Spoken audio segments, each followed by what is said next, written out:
Bonjour à tous, bonjour spécial à Joseph et Rachel. Donc aujourd'hui, je vais vous parler de Goliath et de David. Donc c'est un combat qui est très célèbre, que beaucoup de gens connaissent aujourd'hui. Vous en avez sûrement déjà entendu parler, mais sinon, ça sera la première fois. Fait que je vais commencer à lire dans 1 Samuel, au chapitre 17, versets 4 à 11. Donc vous pouvez mettre sur pause puis ouvrir vos Bibles, ceux-là qui le veulent. Sinon, vous pouvez juste m'écouter parler. Donc au verset 4.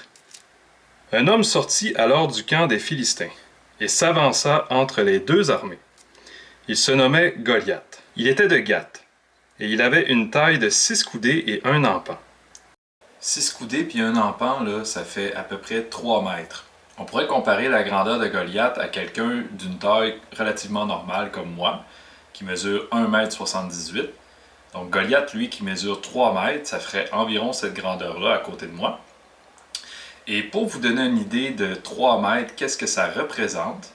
Eh bien, on a juste à mettre un autobus scolaire à côté et on verrait que Goliath mesure approximativement la même chose qu'un autobus jaune scolaire.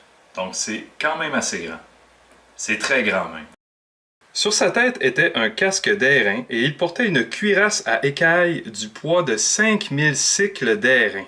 5000 cycles d'airain, là, c'est environ le même poids qu'une grosse balançoire en bois. Donc c'est quand même très lourd. Il avait aux jambes une armure d'airain et un javelot d'airain entre les épaules. Le bois de sa lance était comme une ensouple de tisserand et la lance pesait 600 cycles de fer. Donc ça veut dire que sa lance pesait à peu près aussi lourd qu'un gros sac d'école rempli de livres qui sont vraiment pesants. Celui qui portait son bouclier marchait devant lui. Le Philistin s'arrêta et s'adressa aux troupes d'Israël rangées en bataille et leur cria « Pourquoi sortez-vous pour vous ranger en bataille? Ne suis-je pas le Philistin et n'êtes-vous pas des esclaves de Saül? Choisissez un homme qui descende contre moi. S'il peut me battre et qu'il me tue, nous vous serons assujettis. Mais si je l'emporte sur lui et que je le tue, vous nous serez assujettis et vous nous servirez. » Et le Philistin dit encore, « Je jette en ce jour un défi à l'armée d'Israël. Donnez-moi un homme, et nous nous battrons ensemble. » Saül et tout Israël entendirent ces paroles du Philistin, et ils furent effrayés et saisis d'une grande crainte. Donc on voit ici là, un géant qui était dès sa jeunesse entraîné pour se battre, qui avait déjà fait probablement déjà des nombreuses batailles, qui avait déjà gagné d'autres batailles aussi. Donc tout le peuple qui était en arrière de lui, les Philistins, il avait confiance en lui. Puis lui-même, il avait sûrement très confiance en lui. Il était sûr qu'il allait gagner.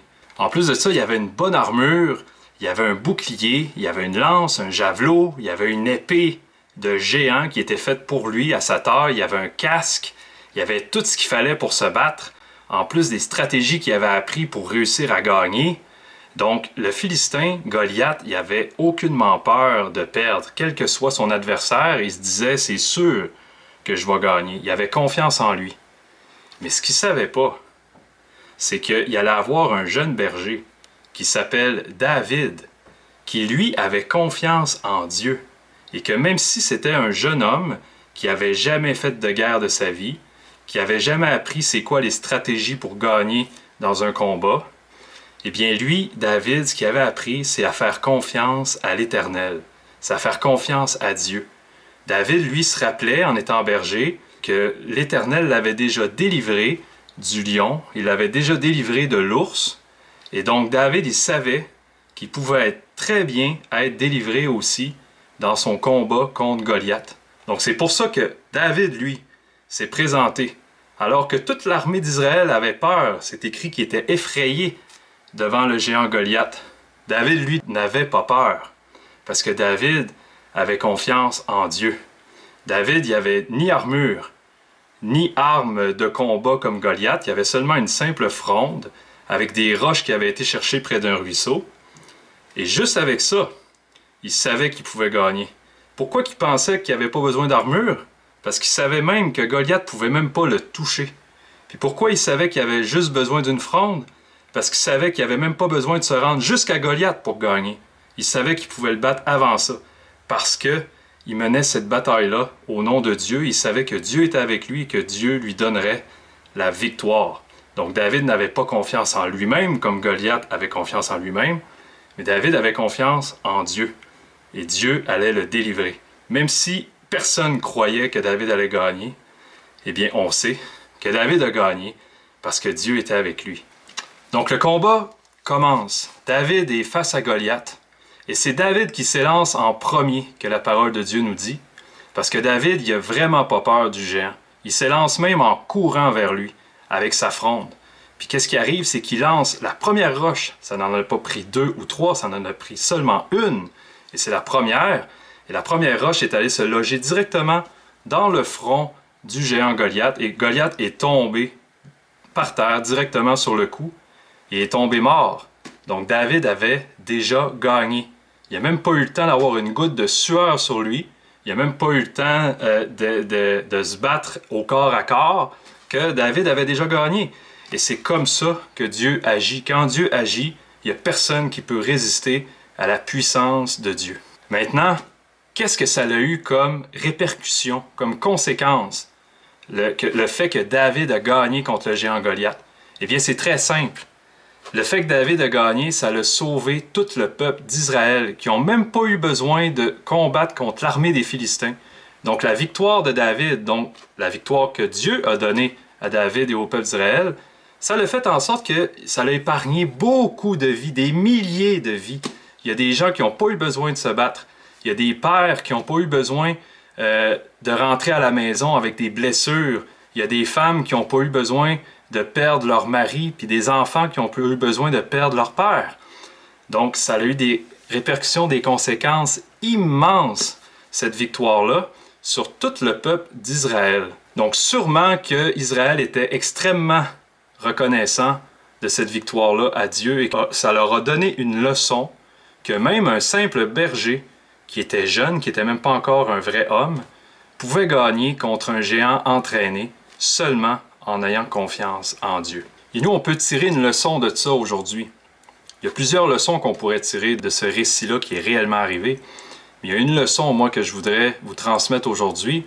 C'est le fait qu'il y a des choses qui sont similaires à notre propre vie. Le fait qu'on annonce l'Évangile, nous, c'est dans le but que les gens ne périssent pas. Parce qu'il est écrit dans la parole que Dieu ne veut pas qu'aucun périsse. Il veut que tous croient en lui pour qu'ils soient sauvés. Donc, comme David, on veut montrer aux gens que Dieu non seulement est là, mais que Dieu veut nous sauver. C'est cette assurance-là que l'on veut transmettre aux gens autour de nous, pour qu'ils croient en Dieu eux aussi, qu'ils placent eux aussi leur confiance en lui pour leur propre vie, et qu'ils arrêtent de se faire confiance à eux-mêmes et de faire leur propre volonté, mais qu'ils se repentent de leur vie et qu'ils suivent Christ, Jésus, qui est mort sur la croix pour les délivrer de leurs péchés et aussi les délivrer de la mort, qui est la conséquence du péché. Donc, quand on annonce l'Évangile, c'est comme si on se battait contre la mort elle-même. C'est comme si on se battait contre un géant Goliath qui veut, lui, que le péché règne partout et que les gens périssent, alors que nous, on veut que les gens se tournent vers Dieu et qu'ils aient la victoire, eux aussi, comme Christ a eu la victoire à la croix. On veut qu'ils aient la victoire à travers Christ qui est mort pour eux. Donc quand on annonce l'Évangile, ça fait qu'on sauve des vies, ça fait que Dieu sauve des vies à travers ce message-là qu'il nous a donné de transmettre aux autres. Et on n'a pas à avoir peur de donner ce message-là, comme David n'a pas eu peur de combattre le méchant Goliath, le géant Goliath, parce qu'on sait que c'est Dieu qui donne la victoire à la fin. On sait qu'à chaque fois qu'on annonce l'Évangile, la parole de Dieu que l'on annonce ne reviendra pas à Dieu sans effet, et que l'effet qu'il a est toujours bénéfique pour tous ceux qui l'entendent. Donc, il y en a qui vont venir à lui, qui vont être sauvés, et même ceux qui ne viendront pas à lui, qui ne seront pas sauvés, il va y avoir quand même eu un travail dans leur cœur pour l'amener à lui. Donc, c'est ça que j'avais à vous dire pour aujourd'hui. J'espère que la parole qu'on a lue et les choses que je vous ai transmises comme leçon vont avoir un bon impact dans votre vie avec le Seigneur et que ça va vous encourager à avoir du courage comme David en a eu face à Goliath, que vous ayez du courage aussi dans votre vie face à toutes les choses qui pourraient vous faire peur pour parler de l'Évangile aux gens qui sont autour de vous.